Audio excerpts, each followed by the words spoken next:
আসসালামু আলাইকুম এভরিওয়ান। এই ভিডিওতে আমরা আলোচনা করব ট্রান্সফরমারের ইকুইভ্যালেন্ট সার্কিটের অ্যানালাইসিস। অনেক সময় আমাদের আলোচনায় অর্থাৎ ম্যাথে অনেক সময় বের করতে বলতে, অর্থাৎ আমাদের যে প্রাইমারি ভোল্টেজ আছে এই প্রাইমারি ভোল্টেজ এবং সেকেন্ডারিতে যে ভোল্টেজটা থাকে V2, এই ভোল্টেজটা অনেক সময় আমাদের কি করে ডিটারমিন করতে বলে।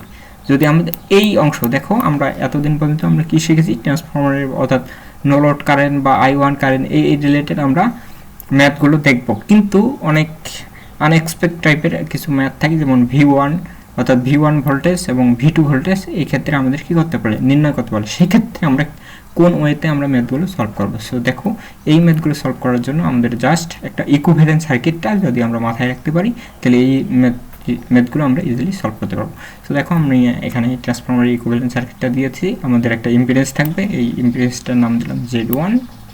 Z1টা কিসের সমন্বয়ে গঠিত, একটা রেজিস্ট্যান্স এবং রিঅ্যাকট্যান্স অর্থাৎ R1 প্লাস JX1, এবং আরেকটা সেকেন্ডারি সাইডে আরেকটা ইম্পিডেন্স থাকবে, সেটাকে Z2 দ্বারা ডিফাইন করলাম, Z2 = R2 প্লাস JX2।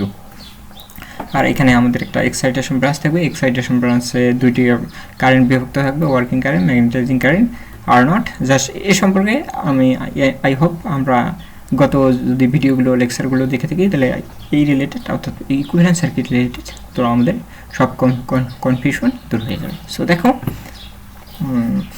আমরা দেখো এই যে আমাদের যে ইনডিউস ভোল্টেজ, প্রাইমারি সাইডে যে ইনডিউস ভোল্টেজটা E1 এবং সেকেন্ডারি সাইডে যে ইনডিউস ভোল্টেজটা E2, যদি আমরা প্রাইমারি সাইডে যে ইনডিউস ভোল্টেজটা আছে এই ইনডিউস ভোল্টেজটাকে যদি আমরা কি করি, অর্থাৎ এই দেখো এটাকে একটা পয়েন্ট দিলাম, এটা অর্থাৎ এইটা আর এই পয়েন্টটাকে নাম দিলাম AB। দেখো AB এটা কি প্যারালাল আছে না, এই ইনডিউস ভোল্টেজ অর্থাৎ ইনডিউস ইএমএফ এর প্যারালাল আছে না AB, অর্থাৎ নো লোড ব্রাঞ্চটা কি আছে, ইনডিউস ভোল্টেজে প্যারালাল আছে। দ্যাট মিন্স প্যারালালে আমরা কি জানি, প্যারালালে ভোল্টেজটা সেম থাকে। দ্যাট মিন্স এই ভোল্টেজটাকে যদি আমরা এইখানে রিপ্রেজেন্ট করি, অর্থাৎ E1 দ্বারা রিপ্রেজেন্ট করি,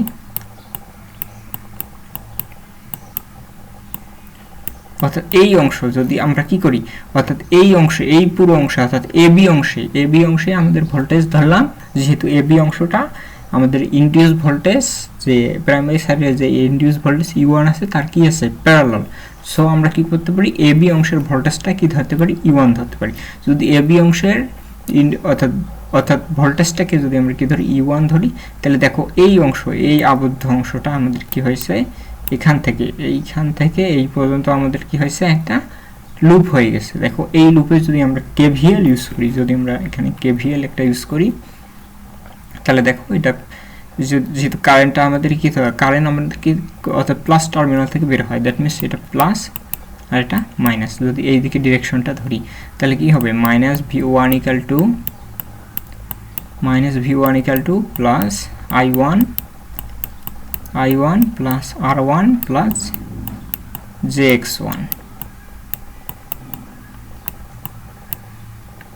প্লাস এটা কি হবে, E1।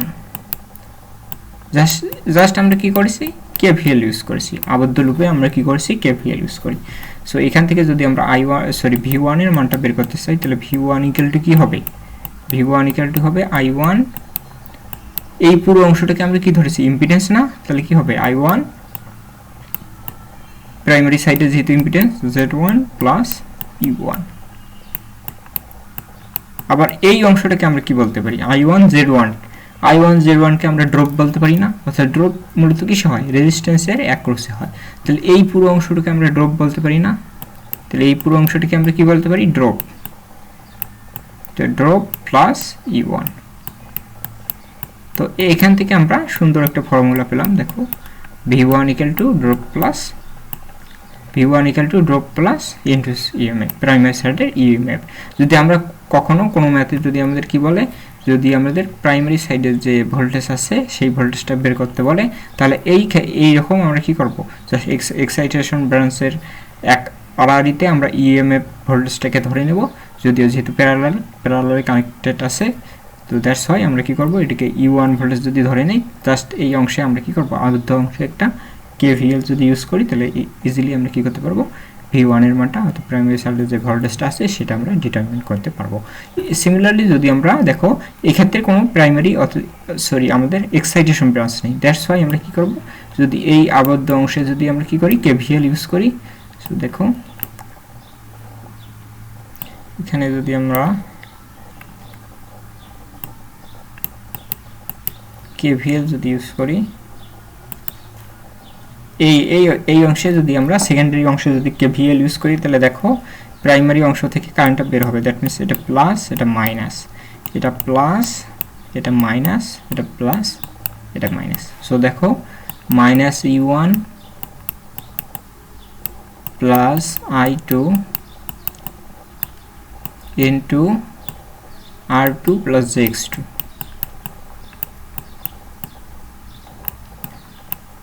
Plus V2 equal to কি হবে আমাদের 0 হবে। সো দ্যাটস ওয়াই আমরা যদি এখান থেকে কিসের মানটা বের করতে পারবো, V2 এর মানটা ইজিলি বের করতে পারবো।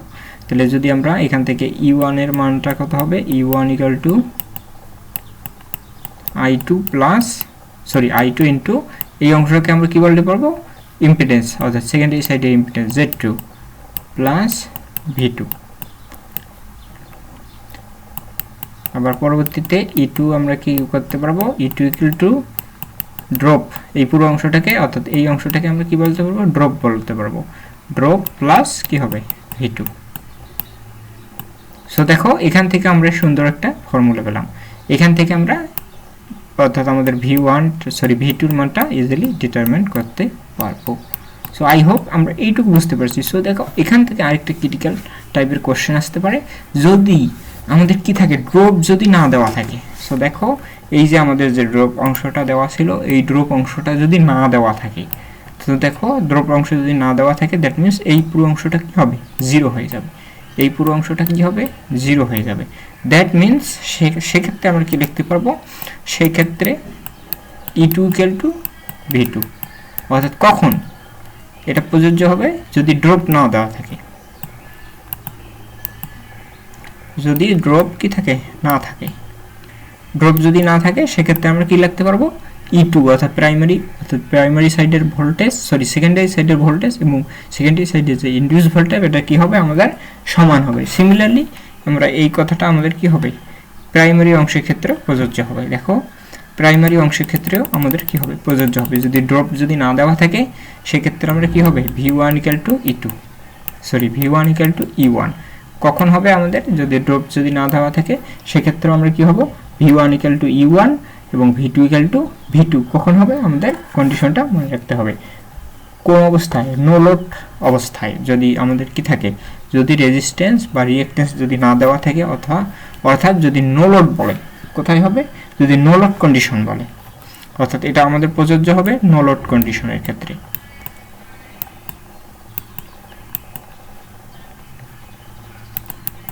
নো লোড কন্ডিশন বলতে কি বোঝায়, আমাদের কি থাকতে হবে, অর্থাৎ সেকেন্ডারি সাইডে যদি আমাদের কি থাকে, লোড যদি না দেওয়া থাকে, দেখো সেকেন্ডারি সাইডে আমাদের কি থাকে, যদি লোড না দেওয়া থাকে, দেখো সেকেন্ডারি সাইডে যদি লোড না দেওয়া থাকে, তাহলে সেকেন্ডারি সাইডে কি কারেন্ট প্রবাহিত হতে পারবে, অবশ্যই না। তাহলে সেক্ষেত্রে আমাদের কি হবে, এই পুরো অর্থাৎ ইম্পিডেন্সের মানটা কি হবে, 0 হয়ে যাবে।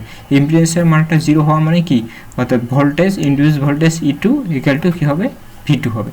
সো আই হোপ আমরা এই নো লোড অবস্থায়, অর্থাৎ যদি আমাদের কোনো যদি লোডেড অবস্থায় না থাকে সেক্ষেত্রে আমরা কি করব, V2 ইকুয়াল টু V1 এবং E1 ইকুয়াল টু V2 আমরা এটা কি করতে পারবো, বলতে পারবো। সো আই হোপ আমরা এইটুকু বুঝতে পারছি এবং পরবর্তীতে ভিডিওগুলোতে আমরা কি করব, নো লোড অর্থাৎ এক্সাইটেশন ব্রাঞ্চ নিয়ে আলোচনা করব। সো আই হোপ এই ভিডিওটা এ পর্যন্ত ছিল। That's it for today. আল্লাহ হাফেজ।